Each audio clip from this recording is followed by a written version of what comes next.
कांग्रेस कायद राहुल गांधी ने भी बिहार के जनविश्वास रैली में शिरकत की। इस दौरान अपने खिताब में राहुल गांधी ने कहा है कि मुल्क में जब भी तब्दीली आती है तो इसकी शुरुआत बिहार से होती है।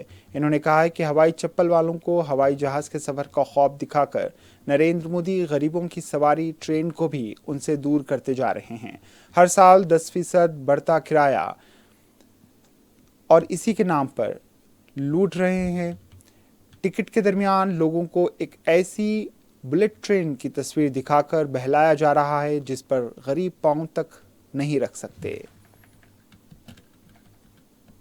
इतने मित्र नहीं है प्रेस वाले।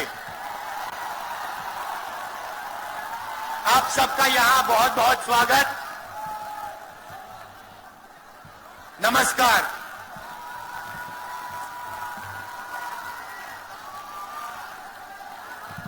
देश में जब भी बदलाव आता है वो बिहार में तूफान शुरू होता है। यहां से तूफान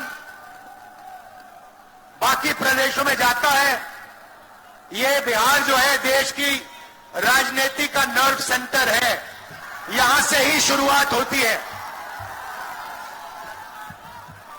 आज देश में